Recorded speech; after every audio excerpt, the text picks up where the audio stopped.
마켓 이슈 분석 이어가겠습니다. 글로벌 반도체 장비주들의 흐름이 최근 심상치 않습니다. 굉장히 나아지고 있는데요. 이 가운데서 우려할 점은 없는 것인지, 국내 관련주들의 흐름은 어떻게 체크해야 되는 것인지 이야기 나눠보겠습니다. 간밤에 앞서 나눠봤던 종목을 비롯해서 흐름들이 괜찮았죠? 맞습니다. 어플라이드 머티리얼즈도 52주 신고가를 경신했고요. 네. KLA 탱코 같은 이 반도체 장비주들의 흐름도 최근 들어서 상당히 개선되는 흐름들 관측이 되고 있는데요. 일단 이 부분들을 어떻게 해석하면 좋을지 오늘도 MTN의 김정우 연구위원 모시고 이야기 나눠보도록 하죠. 위원님. 네, 그 반도체 장비라고 하는 것은 굉장히 범위가 넓습니다. 아시겠지만 반도체는 처음에 실리콘을 가져다가 깎고 식각하는 과정부터 시작해서 노광, 감광, 세정 굉장히 여러 가지 과정을 거쳐서 하나의 패키지가 완성이 되면 그 패키지를 다시 패키징화하고 마킹을 하고 이런 후공정까지 따진다면 굉장히 많은 장비들이 있는데요. 대표적으로 우리가 반도체 장비 회사 중에 1위로 꼽고 있는 것이 어플라이드 머티리얼, 2위는 도쿄일렉트론, 그다음에 KLA 탱코, ASML 같은 여러 회사들이 국적도 다 다르고 하는 일도 다 다른데 이들 업체의 주가가 동일성을 보이고 있다는 것입니다. 준비된 그림을 보시면 미국의 어플라이드 머티리얼인데요. 장기적으로도 많이 올랐지만 최근 특히 10월 달 들어서 상승 탄력이 굉장히 강화되고 있는 모습이고요. KLA 탱코도 동일한 모습입니다. 10월부터 갑자기 탄력이 더 커지고 있는 상황이고요. 네덜란드계 회사인 ASML 같은 경우에도 최근에 상승 탄력이 10월 이후에 더욱더 강화되고 있는 동일한 양상을 나타내고 있습니다. 자, 이것은 이 반도체 장비 회사들의 전반적인 실적이 올해 4분기와 내년 1분기에 가장 좋아지기 때문이 아닌가 생각해 볼 수 있을 것 같고요. 여러 가지 장비가 동일하게 나타나고 있다는 건 이 시장의 움직임이 의외로 크고 강하게 나타나고 있다. 이렇게 좀 봐야 될 것 같습니다. 네, 일단 시장 자체는 크고 강하게 움직임이 포착되고 있다 이야기 주셨는데 네. 반도체 가격 같은 경우는 4분기 들어서 조금 하락을 기록하고 있다라는 얘기도 들리고요. 공급 과잉 우려도 여전합니다. 이 부분은 어떻게 해소할 수 있을까요? 네, 먼저 준비된 그림으로 좀 확인을 해볼까요? 미국의 BB 레이쇼라는 게 있습니다. 반도체 장비 투자와 관련된 것을 얘기하는 건데요. 1이 넘어가게 되면 이제 좋다라는 얘기고 1 아래에 있으면 부정적이라는 얘기인데 지금 보시면 BB 레이쇼 자체가 좀 탄력이 둔화되고 있는 모습이고요. 2기가짜리 DDR3 현물 가격도 최근에 탄력이 둔화되고 있습니다. 자, 이것만 놓고 보게 되면 분명히 시장이 좀 안 좋은 게 아니냐 이런 생각을 하게 될 수 있는데요. 지금이 비수기라는 거죠. 그 비수기임을 고려하면 현재 지표가 나쁘다라고 단순하게 얘기할 수는 없을 것 같고 또 하나 중요한 건 신기술이 나오면서 장비의 교체가 나타나고 있다는 겁니다. 과거처럼 새 라인 깔아서 새 장비를 투여하는 것이 아니라 기술 자체가 업그레이드 됐기 때문에 그 업그레이드된 예를 들어서 나노 기술 쪽에서는 10나노 기술, 10마이크론 나노 기술을 맞추기 위한 그런 장비가 새로 세팅이 돼야 되고요. 그 다음에 낸드 쪽에서는 V낸드, 즉 추가적으로 이제 용량을 많이 넓혀갈 수 없기 때문에 공간을 넓혀나가는 V낸드 기술 같은 것들이 이제 장착이 되면서 그와 관련된 장비들이 확산되고 있다는 거죠. 그러니까 과거와는 분명히 다르기 때문에 비비율과 반도체 가격만으로 판단하기에는 조금 어렵다라고 보고 있고요. 그 다음에 이제 중요하게 보셔야 될 게 뭐냐면 반도체 시장의 전반적인 성장률 추이를 보시면 내년도에는 뭐가 성장하느냐?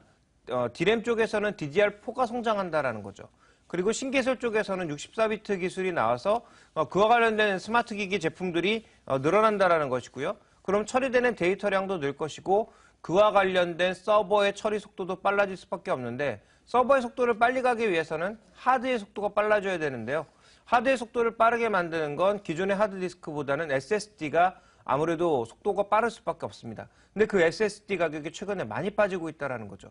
그런 과정에서 범용화가 나타나고 있기 때문에 향후 반도체 시장의 전반적인 움직임은 여전히 일부 기술을 중심으로는 투자 활성화가 나타날 수밖에 없다라고 봐야 될 것 같고요.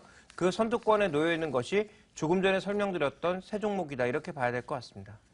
네, 그렇다면 반도체 시장에서도 일부 기술에 대한 투자가 더욱더 확대될 수밖에 없다. 네. 여기에는 SSD 시장의 성장과 그리고 64비트 처리 기술 같은 그런 기술들이 있을 텐데요. 그렇다면 이 같은 글로벌 트렌드를 따라갈 수 있는 우리나라 종목들도 찾아보는 게 중요할 것 같습니다. 어떤 종목들 눈여겨볼까요?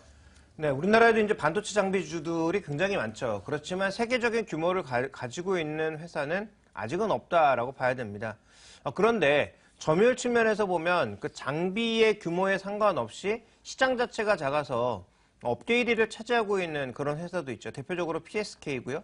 그다음에 삼성전자가 지분 투자한 현재 원익 IPS 같은 경우에는 그 규모와 상관없이 삼성전자의 신규 투자에 수혜를 받을 수 있다라고 봐야 될 것 같고요.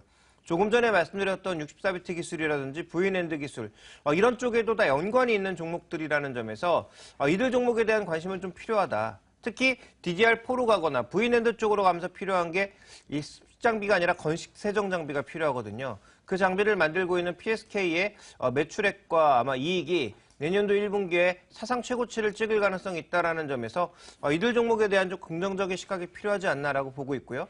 현재 추이도 나쁘지 않은데 저는 좀 조정 시에 매수한다면 내년도 1분기까지는 시장 대비 알파의 수익률을 플러스 알파의 수익률을 줄 수 있는 종목군들이 아닌가라고 보고 있습니다. 네, PSK와 원익 IPS 등의 종목이 일단 조정시 매수 관점, 내년 상반기까지는 흐름 좋을 것이다 이야기 주셨네요. 네. 다음 이슈로 넘어가 보겠습니다. 최근 들어서 글로벌 증시 주가는 오르는데 원자재나 채권 쪽에서는 좋지 못한 다소 설명하기 어려운 흐름이 나타나고 있습니다. 제자리 찾아갈 수 있는 건가요? 결론적으로 말씀드리면 제자리는 찾아갈 수밖에 없다라고 보고 있고요. 일단 우리가 좀 살펴봐야 될 게 지금 주가와 상품 가격 역관계가 가장 좀 이상한 현상이죠. 경기가 좋고 정말 뭔가 좋아진다면 주가하고 상품 가격은 따로 갈 수가 없거든요. 그러니까 만약에 상품 가격이라고 하는 게 기본적으로 인플레를 설명하고 경기의 강도를 설명하는 건데 이것과 주가가 달리 간다라는 게 어떻게 설명이 되겠습니까?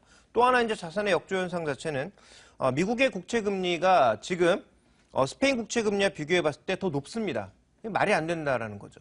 상대적으로 경제가 안정돼 있고 성장률이 높은 미국의 국채 금리보다 스페인 국채 금리가 더 낮은 이상한 현상이 발견되고 있고요. 또 인도의 주식시장과 한국 주식시장의 PR을 비교해 보면 비교도 안 되게 인도가 높은데 시장의 돈은 인도 쪽으로만 흘러간다라는 거죠. 그러니까 지금은 유동성의 공급이 늘어나면서 유동성의 왜곡이 불러온 시장의 역조 현상이 의외로 여러 군데서 강하게 나타나고 있다는 것이고요. 물론 그 역조 현상의 이유를 다 댈 수는 있습니다. 하나하나 다 댈 수는 있지만 어쨌든 역조 현상이 언제까지 갈 거냐가 이제 핵심이 아닌가라고 판단이 되고 있는데요. 유동성 기대감이 일단 꺾이거나 아니면 어저께 말씀드렸던 러시아 같은 일부 국가의 위기가 크게 터져서 다시 금융시장의 근간을 흔들어 놓게 되면 결국은 시장이 이런 역조 현상들도 제자리로 돌아갈 수밖에 없다. 스페인의 국채 금리가 당연히 미국보다는 배 이상 높아져야 되고 전체적으로 상품 가격과 주식 가격이 같이 떨어진다든지 같이 올라가는 그런 모습을 보일 가능성이 높다라는 점에서 현재 역조 현상이 끝날 시기는 정확하게 언제다라고 특정 지을 수가 없지만 말씀드렸던 유동성 기대감이 꺾인다든지 아니면 일정 국가의 변동성이 크게 확대되는 시기에 나타날 가능성이 높다. 이렇게 봐야 될 것 같습니다. 그야말로 시장에서 위기라고 판단할 수 있는 요소들이 나타났을 때는 네. 아무래도 증시도 크게 빠지지 않을까 하는 생각도 드는 게 사실인데요. 자, 이어서 우리 시장 좀 살펴보도록 하죠. 국내 시장에서는 대기업 중심으로 자사주 매입 열풍이 크게 불고 있습니다. 지금이라도 따라서 매수할까 하는 생각 있으신 그런 투자자분들도 많으실 것 같은데요. 이러한 흐름에 대해서는 투자 전략 어떻게 세우는 게 중요할까요? 일단 두 가지 포인트를 말씀드리고 싶습니다. 자사주 매입은 주가의 방어 의지를 충분히 드러냈다라는 점에서 저점하기는 충분히 가능하다. 그래서 정말 저점에서 사셨다면 뭐 의미 있는 매수가 단기적으로든 중기적으로든 될 수 있다라고 봅니다. 그런데 이것이 정말 상승 추세로 돌릴 만한 힘을 가지고 있느냐에 대해서는 물음표이기 때문에 단기, 중기적인 전략에서는 물음표가 달릴 수 있다는 것. 특히 뒤늦게 사신 분들은 더욱더 그렇다라는 것이고요.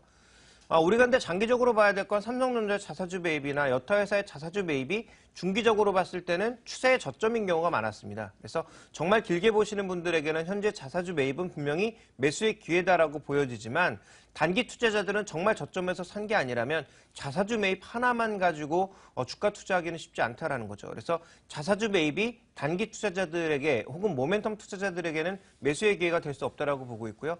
장기 투자자에게는 아주 좋은 매수의 기회다. 지금 사도 된다라고 말씀드리겠습니다.